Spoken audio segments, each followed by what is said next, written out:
Good morning, students. Today we will continue our lecture on atomic structure. This is a lecture number 8 presented by me, Banit Ghatak, your chemistry teacher. So let's begin. So today's topic will be how to configure a electron or how to do a electronic configuration. Okay. So here you can see there is a electronic configuration is given. Okay, this is the electronic configuration of helium. Okay, as you know, the atomic number of helium is 2. Okay, so the electronic configuration will be 1s2. Okay, so this digit should be the energy level and it is denoted by principal quantum number. Okay, and here the s is the azimuthal quantum number, or it is represented by the L. Okay, so here in this class we will know how to do a electronic configuration of a given compound or given element. Okay, here in this case this 1s2, this electronic configuration is for the helium, as the helium has only 2 electrons. Here this 2 is representing the 2 electrons present in helium. Okay, so I am again explaining this thing, that is this 1s2 is the electronic configuration of helium. Okay, where this first one digit is being represented by n, that is the principal quantum number, and s is represented by azimuthal quantum number or L, and this 2, that is the atomic number of the given species, atomic number or number of electron present in the given species. Okay, so here the number of electron present in the given species is 2. In case of helium has 2 electrons. Okay, so that is why it is the electronic configuration of helium. Okay, so in today's class we know, before we start the electronic configuration we have to know certain rules. Okay, these rules are the guiding or binding principles on which principles the electronic configurations process will do. Okay, we will work through these guidelines or through these 3 or 4 rules. Okay, so let's proceed. The first rule is Ahbau principle. Ahbau principle, according to the Ahbau principle, the electron will move from the lower energy state to higher energy state. So electron will be added to the lower energy state to a higher energy state, from a lower to higher energy state. Okay, energy states. So you have to know that. So what is the lower energy state and which one is the higher energy state?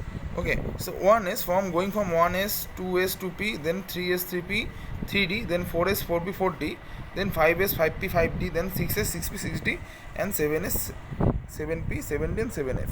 Okay, so going from low to top, from bottom to top, the energy of each of the shells, of the energy shells or orbitals, gets increased. So 2s, 2p has more energy than 1s. Similarly, 7s has more energy than 5d as well, because 7s is being present here and 5s is lower, or 5d is in lower.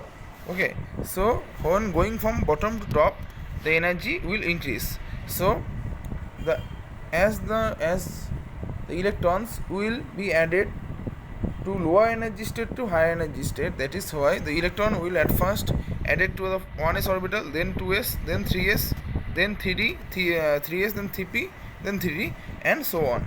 Okay, so you can remember this chart, or by remember that 1s, 2s, 2p, 3s, 3p, you can remember it like this way, or you can do a tick. Okay, by doing this tick you can easily configure the electrons. Okay, so this tick was mainly from SPDF, S, P, D, and F. Okay, so we will write the first orbital, that is S 2 times. Then the second thing is PS. We will be writing the PS 2 times, that is PS. Now the third thing is DPS. Okay, so we have to write this 2 times as well, DPS, and the last thing is we have to write the FDPS and FDPS. We have to continue with this F as well. FDPS, FDPS. Okay, remember the s orbital will start from 1, p orbital start from 2, d orbital start from 3, and f orbital start from 4. So s will start from 1, p from 2, d from 3, and f start from 4. Okay, so this is 1s, then this is 2s, this is 3s, this is 4s, this is 5s, and this is 6s, and this is 7s. Okay, alright, then move forward to p.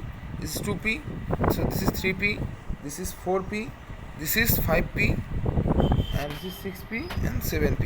Okay, in here we shall note for the d, here the 3d, then it will be 4d, sorry, it will be 4d, and it will be 5d, and it will be 6d. Okay, for f this is 4f and this is 5f. Okay, so we can do a electronic configuration like that way as well. Okay, so by this process, by this trick, we can easily construct any electronic configuration of any element. Okay, so we don't have to mug up each and everything in a chemistry. So by this trick you can easily do that. That is 1s, then 2s, then 3p, then 3s, then 3p, then 4s, 3d, 4p, 5s, 4d, 5p, 5s, okay, and 4f, as well as 5d, 6p, 6s. In that way we can easily do that. Okay, so by this technique we can easily configure an electronic, or by you can do easily a electronic configuration of any element. Okay, in the next step, there are two rules as well other than the above rule. There is the above rule. The next rule is Paulink's exclusion principle.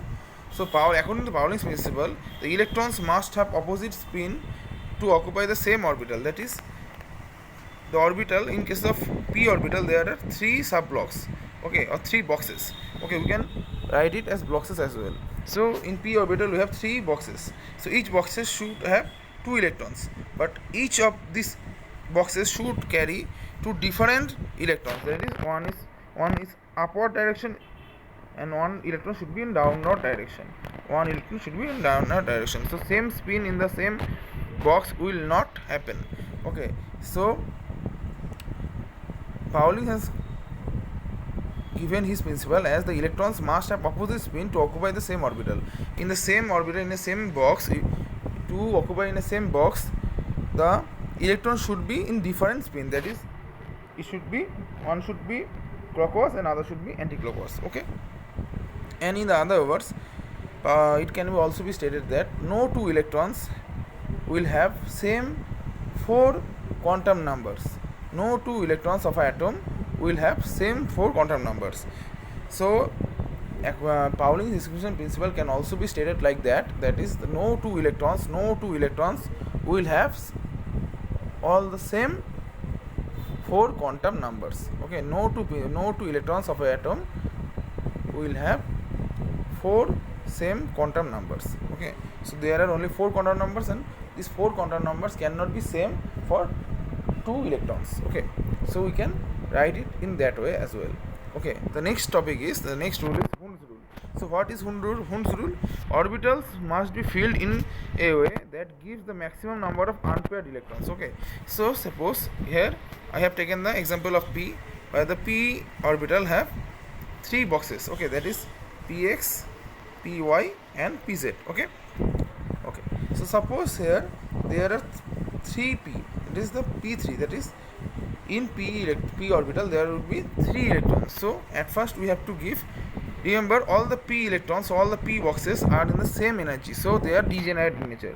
Of this px, py, and pz are the same energy level, so they are degenerate. They are degenerate in nature. So what happens? So we have to give single pair to all of these boxes. If so, here the 3 for p3, there are all the, we cannot give